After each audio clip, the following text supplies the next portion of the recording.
So we have about 180 slides or so to cover. We need to come. Oh, I'm sorry, we're not on 378. We're actually beyond that. We're on 391. Okay, well, further along than I thought. But anyway, so I think we can get in, if you like. We can discuss how to continue beyond today. One option, and I have to ask the tech team as well, but one option would be to maybe get in a half day tomorrow and a half day Sunday and see where we are at that point. Half day tomorrow after the Holy Day events and the blessings, and then also a half day Sunday after service and after lunch. Yes, that is one suggestion. So if others have other options, please let's discuss those. Perhaps we can discuss them during the breaks or during the lunch. Anyway, to put that out there, okay? So for now, just put that out there for now. All right, so today, or yesterday, we sort of knocked off at the end. We were just beginning the third course for restoration of the Canaan at the ethnic group level. So the Hebrews, really, they're Israelites, they're leaving Egypt, and they are an ethnic group. They have an ethnic identity. And so it's because of that ethnic identity that they were being treated as second-class citizens or slaves in Egypt, and God is calling them out. He's calling them out so they can go to a different place and actually establish not just an ethnic identity, but also a national identity, to have sovereignty over a particular piece of territory called Canaan, which, of course, this is where they came from in the first place. This is where Abraham was sent by God after he left the Ur of the Chaldeans and settled there. And when Jacob left Haran, this is where he returned to and had his dramatic reunion with his older brother. So God wants them to return to Canaan. And Moses wasn't so excited about the idea at the beginning, but God convinced him and negotiated with him, basically. Okay, I'll give you this guy, I'll give you this guy, I'll give you Aaron, I'll give you her, I'll give you Miriam, these people who will help you, so forth. And so Moses goes to Pharaoh, and with the miracles and the plagues, he finally gets a permission for them to go 3 days into the wilderness to ostensibly to offer sacrifices to their God. But then, of course, they don't return, and the Pharaoh chases after them. Moses parts the Red Sea. They go through it, and then, of course, like you see in the movies, the water comes down on the Egyptian chariots and so forth. Anyway, that's Hollywood makes a very dramatic situation there. Anyway, they get across, and they're going, but they always remember Egypt, and they want to go back to Egypt. And first, there was a 21-day course that they could have taken, but God said, you know what, I don't think so, because if they go with that way, then they have to go through the land of the Philistines. And when these people who have no military training and were not so excited about leaving Egypt in the first place, when they face the Philistines, they're going to turn around and go back to Egypt. So that 21-day course cannot be used. So then a 21-month course. So, but during the 21-month course, Moses, of course, is up on Mount Sinai for 40 days, 40 days fasting, receiving the Ten Commandments. When he comes down, finds that there's been a golden calf that was built, and people are dancing around and worshiping this, just like they used to worship, the Egyptian gods.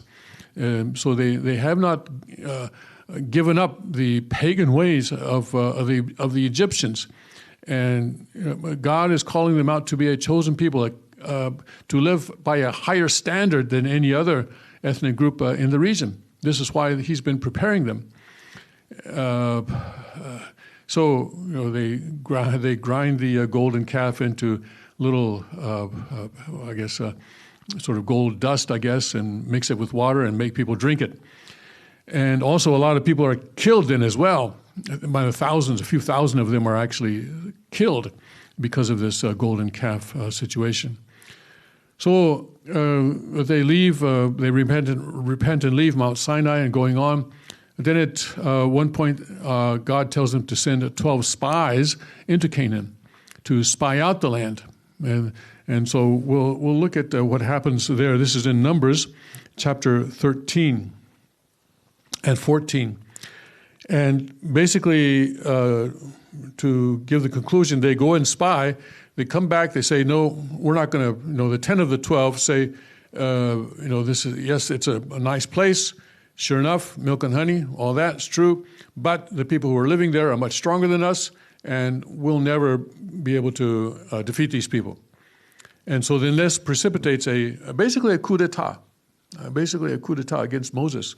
And since Moses is in the position of God, this is a coup d'etat against God. So anyway, let's see what happens here in Numbers 13. And the Lord spake to Moses, saying, Send thou men, that they may search the land of Canaan, which I give unto the children of Israel. Of every tribe of their fathers shall ye send a man, each one a ruler among them. And so Moses chooses out of each tribe, all right, one person who is influential in that tribe, or the commander, or anyway, the most influential person in that tribe, so they can go out to Canaan and come back with testimonies about the land. So then we'll skip to 26, and so they go out and they come back, all right? And they go out for 40 days. And in verse 26, and they went and came to Moses and to Aaron and to all the congregation of the children of Israel unto the wilderness of Paran of Kadesh, and brought back word unto them and unto all the congregation, and showed them the fruit of the land. They brought back gifts, all right? So, and they told him and said, We came unto the land whither thou sentest us, and surely it floweth with milk and honey. And this is the fruit of it. So all these nice things there. Nevertheless, okay, there's a but there. Okay, nevertheless, the people be strong that dwell in the land, and the cities are walled and very great. And moreover, we saw the children of Anak there. The Amalekites dwell in the land of the south. The Hittites, the Jebusites, the Amorites dwell in the mountains, and the Canaanites dwell by the sea and by the coast of Jordan. And Caleb, so people are sort of, whoa, some people are getting a little bit excited there. So Caleb stilled the people before Moses and said, Let us go up at once and possess it, for we are well able to overcome it. But the men that went up with him said, We be not able to go up against the people, for they are stronger than we. And they brought an evil report of the land which they had searched unto the children of Israel, saying, The land through which we have gone to search it is a land that eateth up the inhabitants thereof. And all the people that we saw in it are men of great stature. And there we saw the giants, the son of Anak, which come of the giants. And we were in our own sight as grasshoppers. So we were in their sight. So we're like grasshoppers to them. We're tiny to them. How can we even stand up? So all the congregation lifted up their voice and cried, and people wept that night. And all the children of Israel murmured against Moses and against Aaron. And the whole congregation said unto them, Would God that we had died in the land of Egypt, or would God we had died in the wilderness. So we would have been better off dying in Egypt or dying in the wilderness than to have to face this kind of situation. And wherefore hath the Lord brought us unto this land to fall by the sword, that our wives and our children should be a prey? Were it not better for us to return to Egypt? So still, they're talking about going back to Egypt, okay? It's been 21 months. And they said one to another, Let us make a captain and let us return to Egypt. All right, so they're going to overthrow Moses. They're going to replace Moses with someone who will lead them back to Egypt. So, what does God have to say about this? Okay. And the Lord said unto Moses, How long will this people provoke me? In verse 11.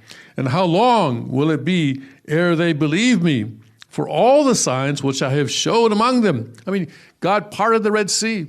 God brought manna And when they were up against the Amalekites, all Moses had to do was raise his hand and keep his arms up, right? And Joshua and Caleb were able to defeat the Amalekites.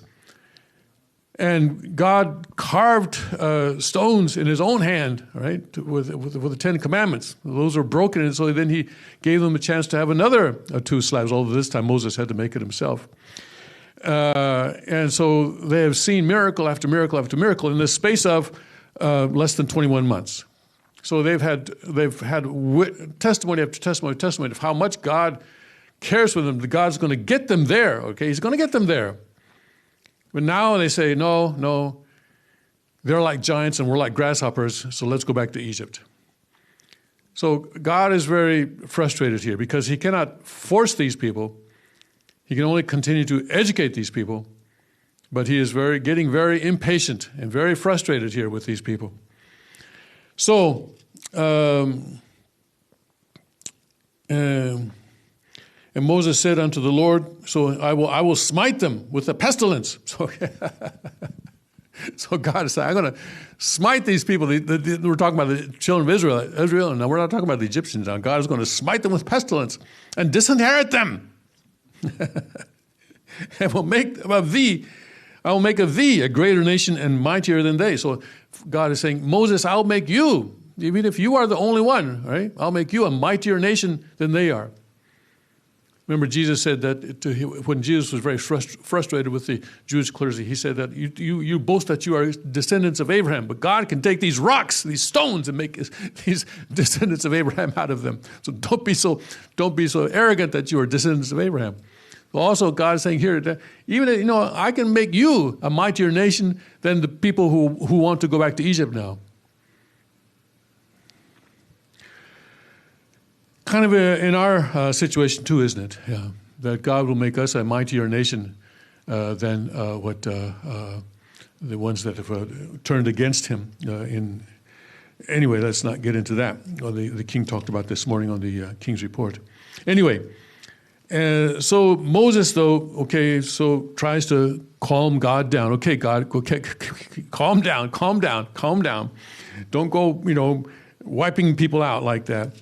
And so Moses said unto the Lord, then the Egyptians shall hear of it, for thou broughtest up this people in thy might from among them. So, think of what the Egyptians will say if you do that, God. The Egyptians will say, we told you so. Yeah, we told you so. You should have stayed here. So please, God, don't give Egyptians the satisfaction. See, Moses is negotiating with God now, trying to convince God not to kill everybody. Okay? And they will tell it to the inhabitants of this land, for they have heard that thou, Lord, art among this people, that thou, Lord, art seen face to face, and that thy cloud standeth over them. So being led by pillars of cloud and fire, and that thou goest before them by daytime in a pillar of cloud and a pillar of fire by night. So all people around know about this, and the Egyptians back home, they've heard this. They've heard this. Okay. Now, if thou shalt kill all this people as one man, then the nations which have heard the fame of thee will speak, saying, because the Lord was not able to bring his people into the land which he sware unto them, therefore he hath slain them in the wilderness. So God, consider the implications of what you're saying, okay? Well, just calm down a bit, please.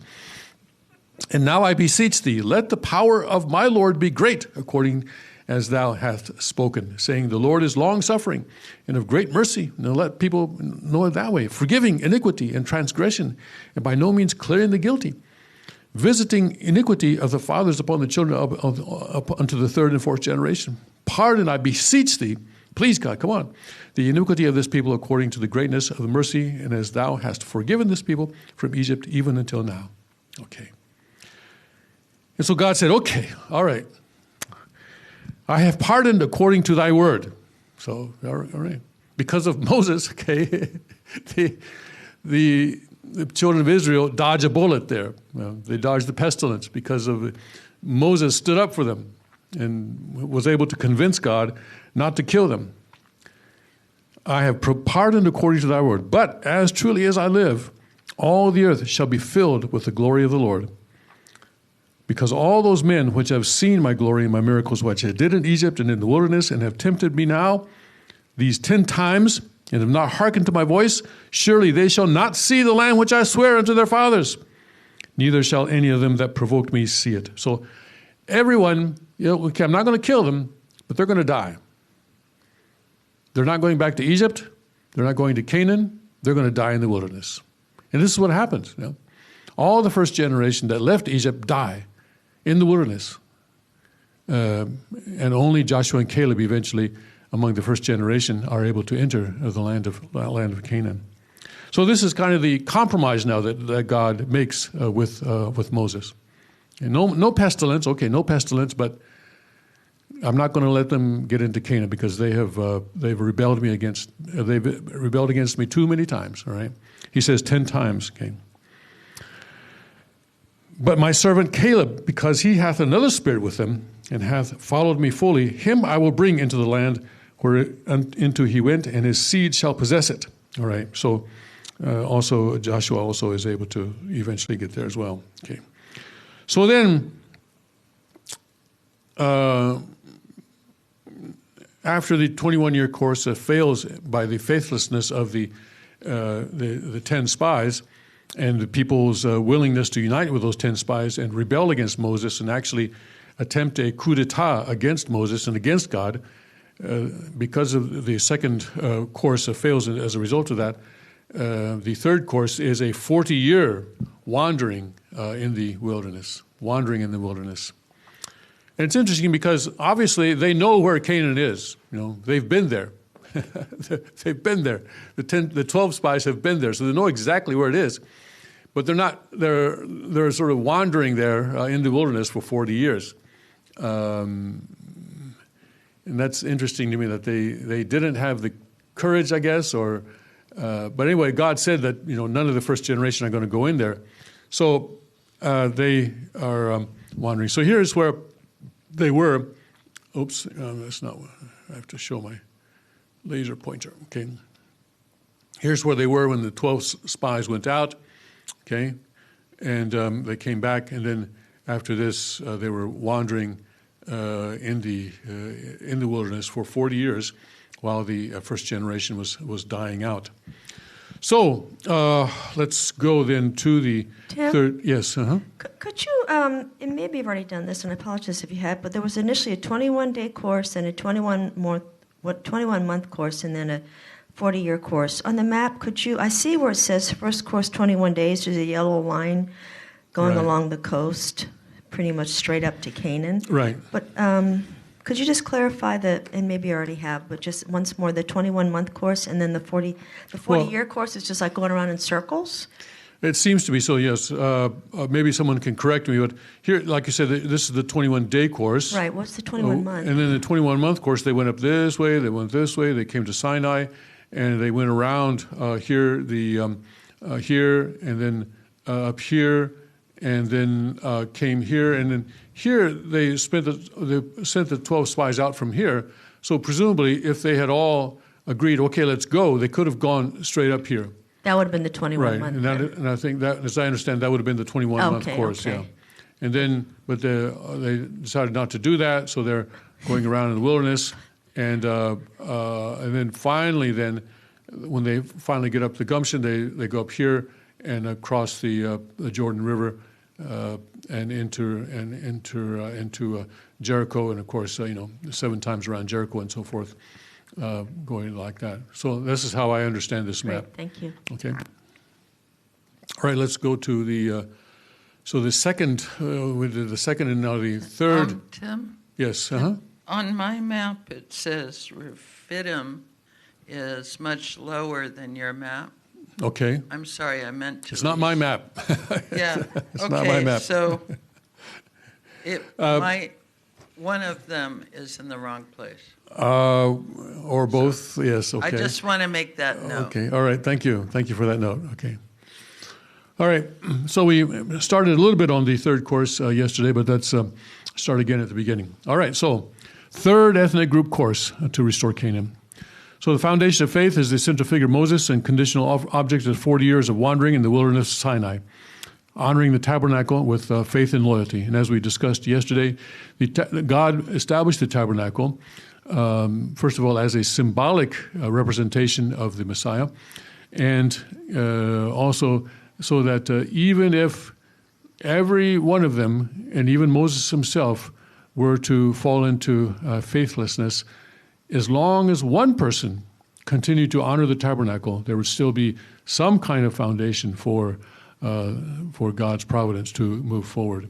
So, Father, God, sorry, yes, Father, but God is keeping all options open. All options open. So anyway, the honoring the tabernacle with faith and loyalty. This was the 40 years as they went around in the wilderness of Sinai. That was their conditional object, and of course the time period was also 40 years. Then the foundation of substance, the central figure again is Moses, and the condition then is for the older generation could not unite with Moses. So now the new generation had to unite with Moses and follow him.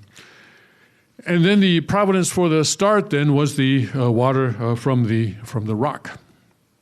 And here's where an important historic error occurred. So Moses then, they're asking for water, and Moses strikes the rock twice out of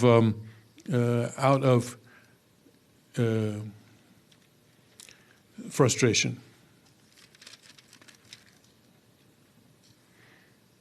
Okay, I think I had this yesterday, but I don't see where it is now. Okay, pardon? Striking the rock twice? We're on 391, yes. Okay. So Moses struck the rock twice, and this was a sin. And it was a sin that affected Jesus' mission later on. Remember, Moses is setting a model course for the mission and the course of Jesus. This established a condition that enabled Satan to invade if the people of Israel fell into unbelief. And striking the rock twice was an act that signified the possibility of striking Jesus, who was to come as the rock in substance. Therefore, it was a sin. So the rock represents the Christ, doesn't it? Rock, it's the Word, and it is Christ. Thus, Moses striking the rock twice became a remote cause for the crucifixion of Jesus. So the Adam was first a living Adam. Within Satan struck him, and he became a dead Adam. But then Moses then strikes that dead Adam, that rock, and this becomes a living Adam. This was the first strike, taking the dead Adam and bringing life to the dead Adam as the living Adam. But then when he strikes the rock the second time in rage, and it's the motivation against the rage against the people, the frustration against the people, then now that second strike then creates a condition for that living Adam, in other words, that Jesus to be killed as the dead Adam. So Jesus comes as the living Adam, but because of this second strike, he can be, if the people of his time are not believing him, not accepting him, he can be killed. So this is why this was a sin for Moses. And Moses needed to control his emotions and not act out of rage like this. We are all in important positions in God's providence, and so that's why the King always encourages us to keep control of our emotions, because we always need to be acting out of wisdom, and sometimes, of course, anger is necessary, and God sometimes is angry, but there is an anger that is a controlled anger, I would say, controlled anger, not uncontrolled anger, where you're just allowing the emotion within you to explode. There's a big difference between the two. And in this case, Moses was expressing uncontrolled rage, and he made this mistake as a result. There was no reason to strike the rock twice. The rock hadn't done anything. It was the miracle of God that after striking it once, the water would come out of the rock. But he struck it twice. Tim? Yes, Carrie. When you talked about as long as one person still honored the tabernacle, God can continue to work his providence, would you say it would be accurate to make an analogy in terms of the Han Mother's betrayal of the Word of God through what happened to the 8 great textbooks, and the king and Kukshanum were the ones that upheld the modern, I don't know if we call it the modern day tabernacle, but the 8 great textbooks that, somehow when I study history, then the significance of what they did becomes greater. Do you think that's is an accurate comparison? I don't know about the 8 great textbooks being a tabernacle, because the word, they represent the word of God. They do represent the word. Yes. Okay. Yes. All right. But we have we have Christ's actual physical representative on earth. We don't need a symbolic or image level representation, but certainly the word.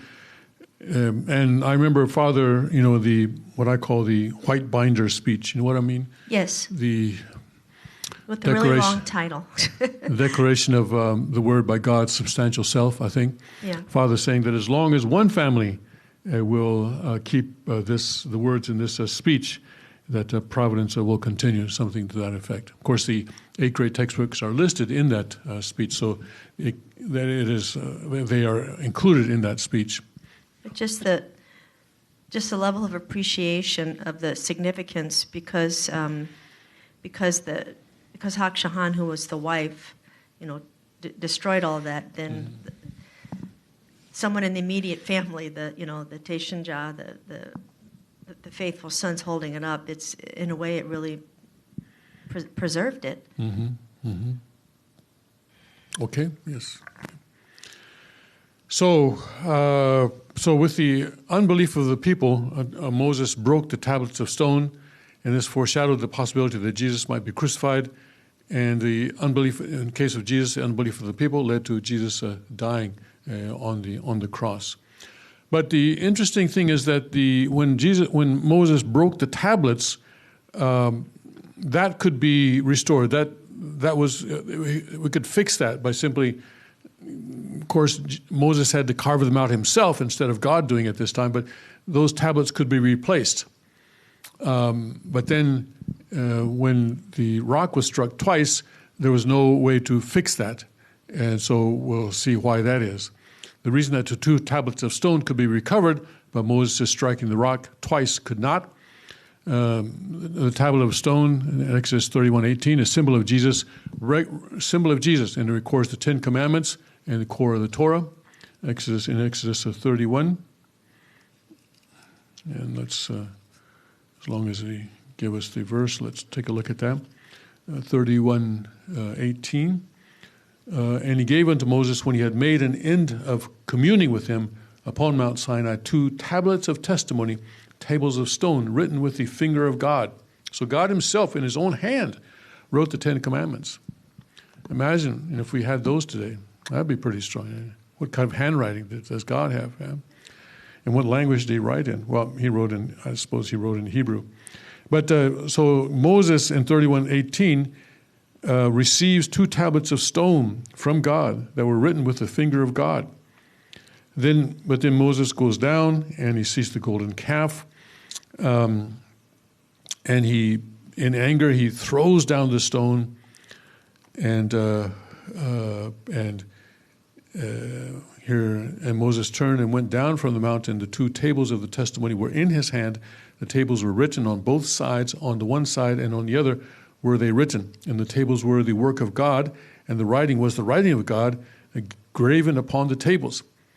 And so forth. And then, and it came to pass, as soon as he came nigh unto the camp, that he saw the calf and the dancing, and Moses' anger waxed hot, and he cast the tables out of his hands and brake them beneath the mount. So he broke them. Okay, so then So Moses then has to go up again and do another 40-day fast. Yeah? And to this time, he has to, God's not going to do it again for him. He has to to chisel out the tablets from the mountain himself. Yeah? And so anyway, it was possible for that to be fixed. Now the root of the tablets of stone is the rock. So the Mount Sinai is the root of the tablet. So we can get the tablets out of the mountain, but when he struck the rock, then he was later on for water. Then he was striking Christ himself, and so that is the difference between there, according to Father's teaching. So is that clear? Okay. The action symbolized striking God when he was struck the right rock twice, who is the root of the tablets of stone, or Jesus. So there was no one who could recover this. It could not be restored. So here the rock gave 2 tablets, and Moses had Aaron and Miriam, and God had Jesus and the Holy Spirit. The reason that the water still came from the rock, even though Moses struck it twice, even though he committed sin, the internal foundation that the people had drunk the water from the rock at Rephidim during the second course. This was one reason. So they had already experienced this before at Rephidim. Although Satan invaded Moses' externally unfaithful action, Moses' internal heart and shimjung toward God was unchanging. There was a foundation of absolute faith toward the ideal of the tabernacle and attendance toward the Ark of the Covenant, the devotion of Joshua and Caleb. So these were the reasons why then the water still flowed from the rock, even though Moses committed sin by striking it twice. The results of striking the rock twice, internal Israelites entered Canaan, the external Israelites died in the wilderness. So the internal Israelites, meaning the second generation, the external Israelites, meaning the first generation, they died in the wilderness. Okay? And unbelief of the people meant that Satan could possess the rock, and the rock in substance. Jesus suffered the 3 temptations of Satan afterwards. So this was a remote cause of that. Because John the Baptist it was not predestined that John the Baptist would choose not to follow Jesus. If John the Baptist had followed Jesus, or at least the 3 temptations or Jesus' course in the wilderness could have been easier or much different. Moses, in his flesh, died after striking the rock twice. He was only able to enter Canaan in spirit. God took Moses to the top of a mountain from where he could overlook Canaan and see Canaan, but God said, no, you're not going to enter there. And so Moses actually died on the top of that mountain.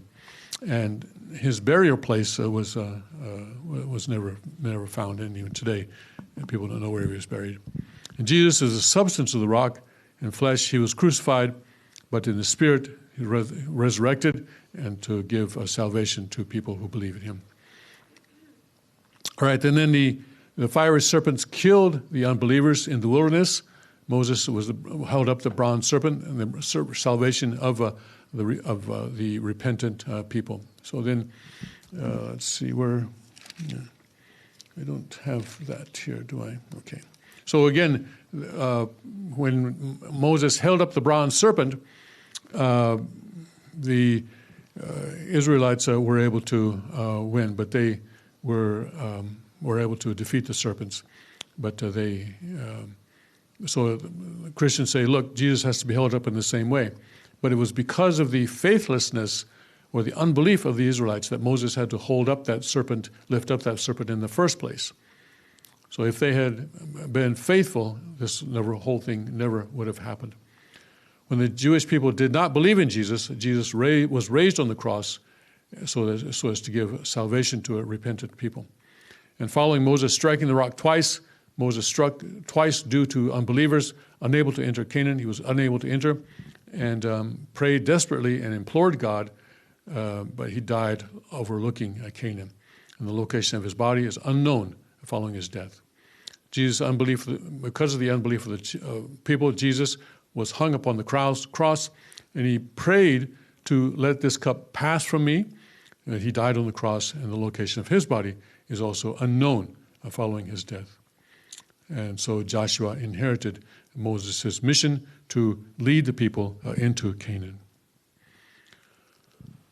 So the foundation of substance centering on Joshua, spying out Jericho, the two scouts reported faithfully. The Israelites became one, centering on Joshua. Finally, that's the internal Israelites, as we say, or the second generation Israelites. And the prostitute Rahab hid the two scouts, spying, so the spying could be completed on the foundation of the hearts of the two spies. And God worked through the prostitute Rahab to protect the two spies when they went into Jericho to scout out the enemy territory. So Joshua restored Moses' course through indemnity, and Moses now in spirit restored Canaan in substance, spirit and flesh. And so in the second coming of Christ, will restore Jesus' course through indemnity, and the restoration in spirit and flesh was foreshadowed by this action of Joshua there. So the restoration of Canaan, there was a 3-day course, the Red Sea. Moses went on a 3-day course to the Red Sea. Joshua also had a 3-day course to the Jordan River, and then spying into Jordan. And then Moses was guided by pillars of fire and cloud. And in the case of Joshua, the people were guided by the Ark of the Covenant. And Moses divided the Red Sea with his staff. And in the case of Joshua, when it came time to cross the Jordan River, the Jordan River actually stopped flowing, and it was by the Ark of the Covenant, so that they could cross the river safely. And then setting up the stone altar at Gilgal. So 12 stones. This is now the book of Joshua, which talks about how the land of Canaan was entered and then conquered. It took a lot of determination and spirit to conquer this land, and even then they did not complete what God wanted them to. So then so let's see, the 12 stones they put 12 stones in the river, and the river stopped.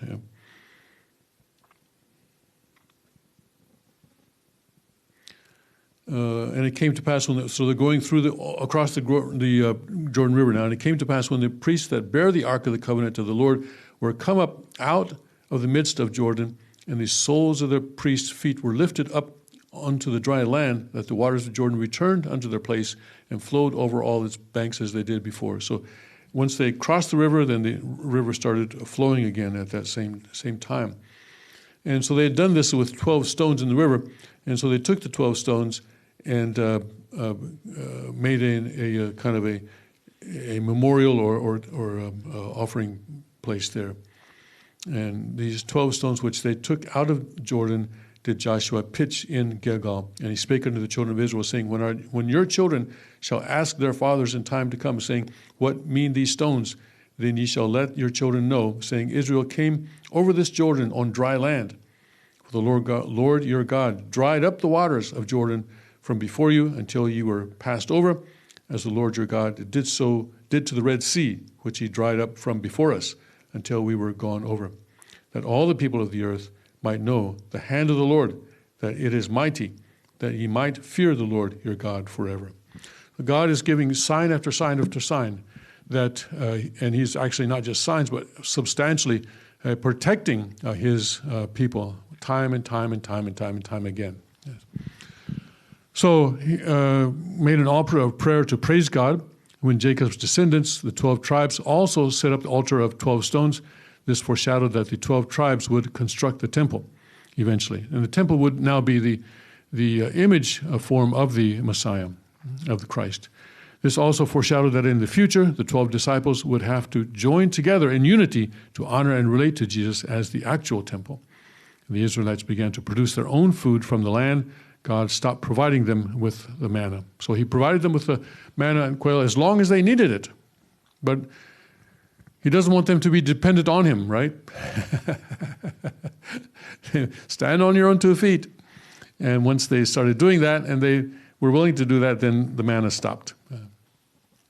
Yes, Carrie. I'm wondering how So Jacob was a symbol course, Moses was the image course, Jesus was a substantial course. Did Jesus, I know he was the body of God, but did he have to study the scriptures as a human to understand? That was supposed to inform his own course, so was there something, I'm trying to understand the relationship between them and him in terms of his own ministry. The Father, fought with myriad of Satans in order to understand the truth.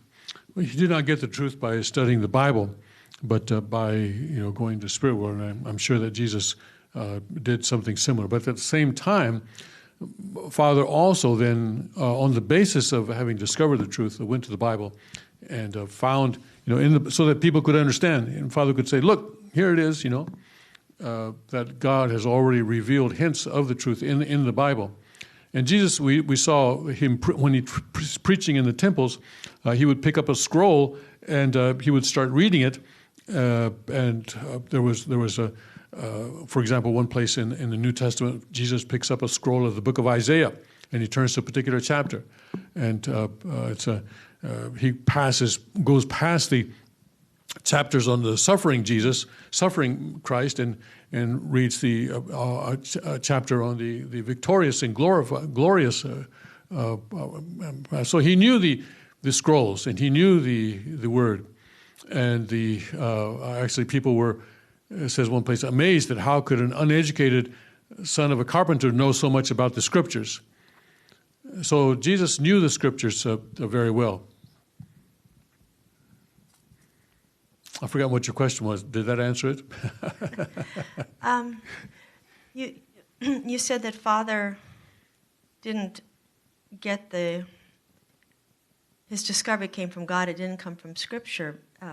But didn't God also teach him his secrets through Scripture? I mean, there's a passage in the where Father said, "You have no idea how many times I shook my head when I was reading the Bible." And then he said, actually, nature's a better way to learn about God. So don't you think it was, of course it came from God, but that Father but the Bible was God's textbook for him to uncover. How is he going to understand the Cain-Abel dynamic and be able to explain it without looking at Scripture? He had to prove it to himself. He didn't first see it and know that everything was absolutely true. He had to figure it out. It was a process, don't you think? Well, I don't know how Father did it, but I can tell you that if he wanted to, he could go talk to Cain and go talk to Abel. Right. And he could talk to Lucifer, he could talk to Eve, and interview them and figure out the fall from these kinds of interviews, and come to conclusions and figure it out that way. So maybe his going to the Bible was like taking these realizations, these discoveries that he had, and then finding how to be able to explain it using history, using the Bible. Or once he knows the truth, and you go to the Bible and say, look, this is what this means. For example, the fruit of the tree of knowledge of good and evil. This is what that means. It's actually the sexual organs of Eve. That's this kind of thing. Yeah.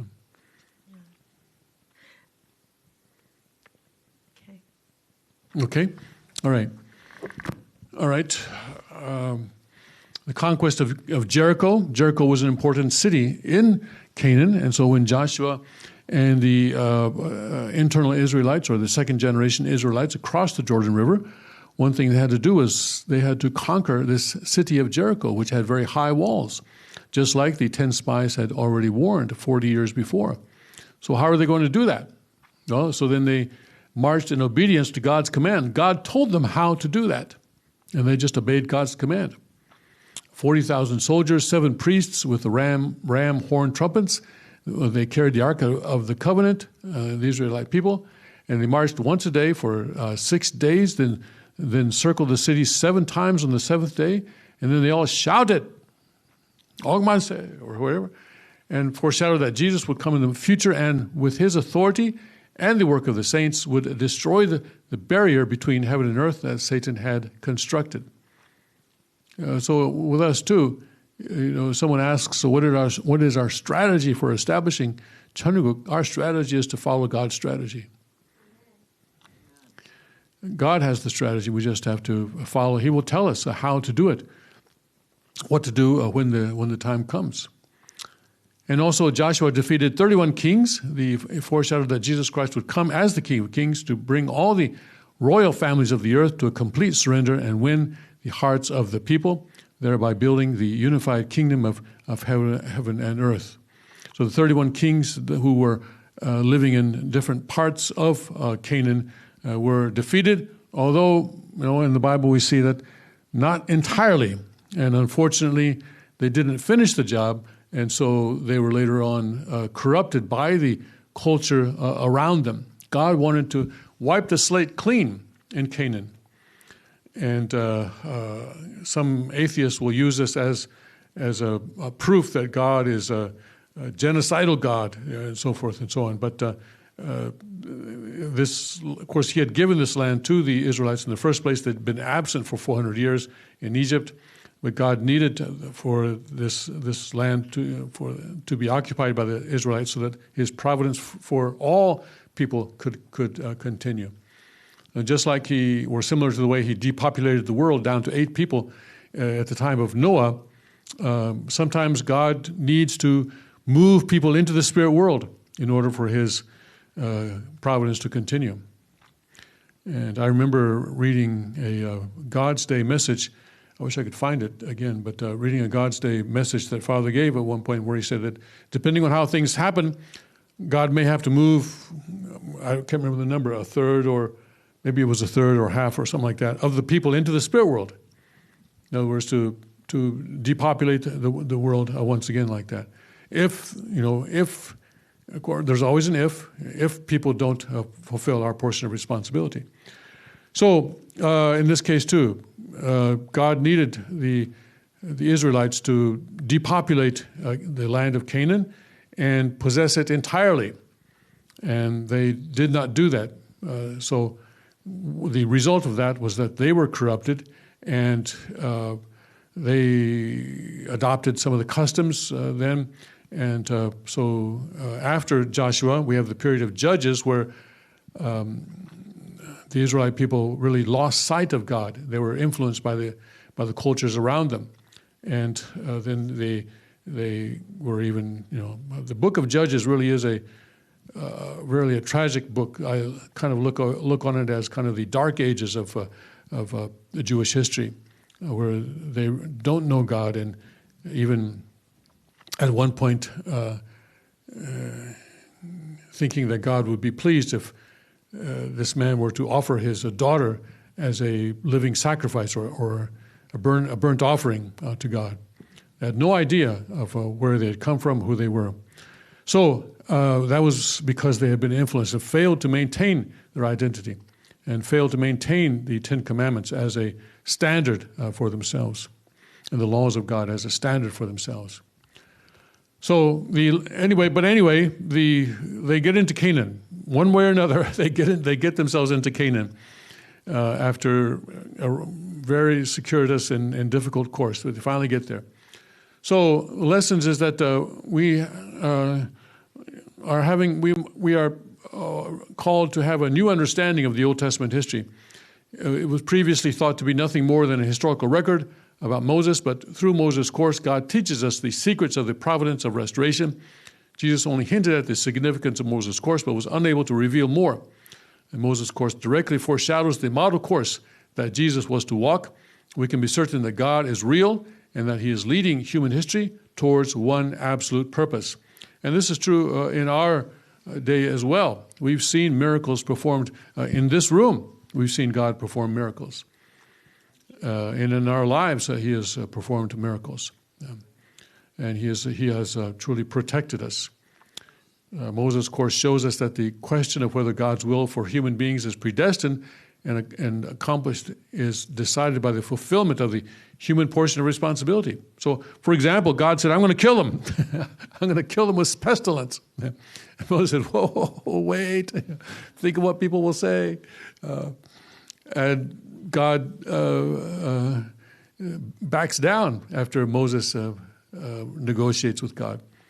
So and this also teaches about greater conditions of indemnity. 40 years they had, because of the faithless reports of the 10 spies and the tendency or the obvious tendency of most of the people there to unite with them and to stage a coup d'etat against Moses and against God. Because of that mistake, they had to wander in the wilderness for 40 years until all the first generation had died. The greater a person's mission is, the greater the trials and the tests that the person will experience. And also, if a person has a great mission and fails, then there's a very big consequence that comes with that, a negative consequence that comes with that. So everything is decided in an instant. And like with the attempted coup d'etat, like with the faithless reports and so forth, these things decided in an instant, but then they have very long-term results. The relationship between each instant in our entire life is important. And God puts the person through the test either before or directly after he grants his grace. And what helps me, what I understand is that, when Jacob stole the blessing, he also got not just the blessing, but also the responsibility that went with that blessing. The responsibility that went with that blessing was to form a new people, to have 12 sons and to establish assets and so forth. And so that was, he had to accomplish that responsibility. And sometimes, for example, with the holy blessing, people will lie to the church and lie to the parents and receive the blessing under false pretenses. But when that happens, then those people also don't just receive the blessing. Yes, they can get the blessing by lying, but then they also take on the responsibility that comes with the blessing. And since they don't have the moral foundation, spiritual foundation to accomplish that responsibility, the results are very bad, as they're not able to handle that. The blessing is not just a marriage ceremony, it's an incredible spiritual thing. So if people don't have the foundation to handle that responsibility, then it can be very tragic. So it's not a good idea to lie in order to receive the blessing. It's always good to be transparent. And then, based on whatever happens, there's always a path to God, okay? I don't think there's ever a situation where the king's going to say, no, you will never get the blessing under any conditions. There's always a path back to God. But it's important that we be transparent and so that we be honest with ourselves and with God so that we can receive the blessing in a way that God can support us as we are fulfilling the responsibilities of the blessing. I just wanted to make that clear. So, because he puts us through test either before or directly after, he grants his grace. And if we've been honest, then he will give us a test that we can handle. But if we've been dishonest, then we will have a test that is based on that lie, and it will be a test that we cannot handle. You see what I mean? If we pretend that we are more than what we are, yeah. So that is a counterproductive thing even for ourselves. We may think, oh yeah, I got the blessing without, I lied and I got the blessing. Well, it doesn't work out. I've seen situations like that, and it ends in tragedy.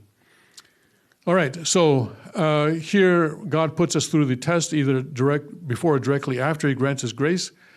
Moses was in Pharaoh's palace for 40 years, and then then at the end of that, then he was given a test. This was the first Exodus course. This is the 21-day course, and he probably didn't handle that very well. There might have been a better way for him to declare himself as the leader of the Israelites, but anyway, it didn't work out. So then, 40 years in the wilderness of Midian. After the first Exodus course had failed, he ran away because the Pharaoh was going to kill him. And so he was in the wilderness of Midian for 40 years, and then he comes back. God sends him back, convinces him to go back for the second Exodus course.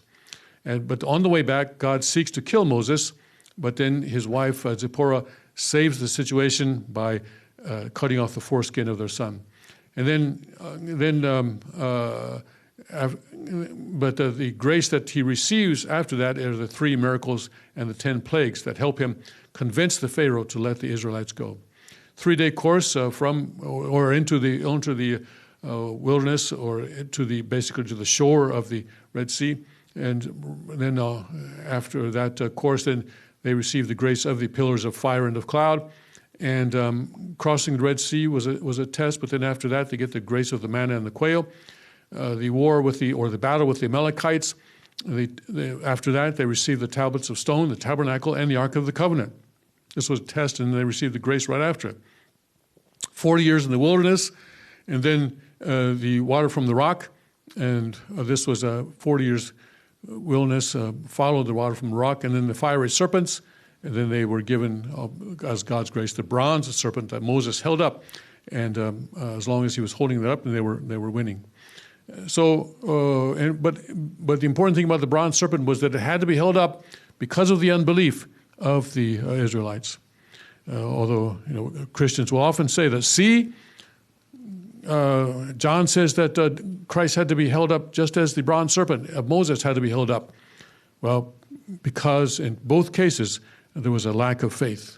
Lack of faith. That's the reason that they had to be held up. All right, that brings us to the end of the course of Moses. Any questions or comments before we go on to Jesus? Yes. Maybe it's time for us to take a break after Carrie's question, okay? I just have a question about the ethnic level group preceding the nation. And ethnic group is, the definition of ethnic is a group identity based on a number of different factors. Right? It can be race, it can be religion. Lineage. In the case of the Israelites, it was lineage, wasn't it? They all came from Israel, i.e. Jacob. Okay, so, right. But we are also corresponding to the ethnic group level, because we are a faith community, okay, but we don't have national sovereignty, right? Okay. So I would say that we, members of, so we are, fourth Israel or something? Anyway, we're also Israel, aren't we? So in the case of, in going from the ethnic level to the national level, a big transition that occurred among the Jews who were following Jesus was that you no longer had to be from the tribe of, from the 12 tribes, right? That was a big thing that Paul brought. You didn't have to be circumcised. You could be a Luke the Greek physician who... Yeah. So kind of in the spiritual lineage. And we are in the lineage now of God because we've received the blessing. Or our parents have received the blessing. Mm-hmm. When I think of ethnic group to nation, I try to understand it in the context of in history all around the world. But this is a very specific, looking at from God's perspective. Also, you described the 8 stages in a way I hadn't heard before. Was the 8 stages was something that Satan created. That's what God says, yes. Oh, I mean, that's what God says, but that's what Father says, yes. I keep getting Father and God mixed up. Well, but that to me, that's to understand it more deeply. It's really important that I understand it more deeply. Yeah. Where is it? Father says, the 8 stages which Satan has set up. Yeah. So ethnic group. We are to understand it so then this is what we have to restore. So then we have to become the ethnic group that is based on God's lineage. We are the ethnic group that is based on God's lineage. Okay, we are that. Yeah. And so it has nothing to do with race or anything. Because after there had to be a third, or there had to be a second Israel, right? And the second Israel was Christians, and then Father says sometimes Korea is the third Israel, but I think all blessed central families are in this ethnic group. Okay. Yeah, it's important to delineate, because ethnic has a very strong connotation to ethnicity. Right. But the clarification is ethnic has to do with simply being part of God's lineage. Speaking off the top of my head, I think so, yes. We can talk about that, but it would seem so, yes. Great, thank you. Okay. I don't know where Father has, cannot say exactly right now where Father has talked about that, but that would seem to make sense. Okay. And then Father wants to establish a nation. And I've talked before about how I was at a workshop actually on Jeju Island where Father, you've heard me talk about this, right? Father said, hold up your right hand if you want a nation. Okay, then hold up your left hand if you want a nation. Hold up your right foot if you want a nation. Hold up your left foot if you want a nation. Hold up both hands if you want a nation. Hold up both feet if you want a nation. Hold up both hands and both feet if you want a nation. And went on and on and on and on and on and on and on like that for about a half an hour. So coming out of that, it's sort of been fused into my mind that Father wants a nation. I don't know how anyone who was there could have come to any other conclusion. Yeah. And when I got back to Seoul, one of the Korean leaders who was not there said, "This talk about nation, Father was just talking in metaphorical terms, right?" I said, "I don't think so.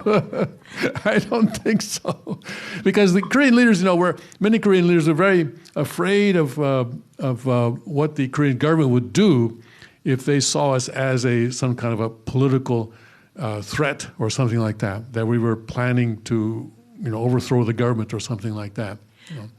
And so this was, on Jeju Island, actually on the southern coast of Jeju Island, which is as far away from Seoul as you can get, where Father was saying this. But, it was pretty clear to me that he was not talking in metaphors or in parables. To be a citizen of Changguk, however, you don't have to be blessed. Right. So is there an internal aspect of the kingdom?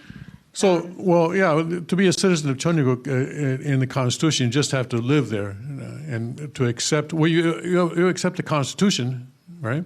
And the Constitution in the preamble says that it's based on the teachings of Reverend Sun Myung Moon. So, at some level, people are accepting Father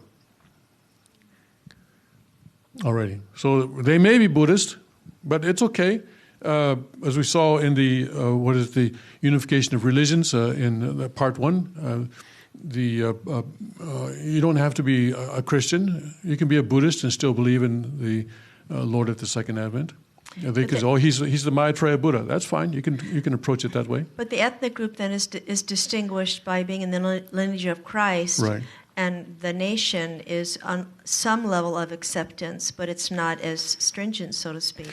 But the Constitution then creates a framework where these sort of pagan cultures will not take over the nation, I would say, and that's something that the Israelites in Canaan probably did not have. They had the Ten Commandments, but then they, as you see in the book of Judges, they forgot all about the Ten Commandments. Right. But do you understand my point? It's a different environment. I guess it's just a point I'm making. Yes. It's larger. I guess part of it's larger, so it's encompassing more people. But it's not allowing evil to dominate. Yes. Okay, let's take a break. Let's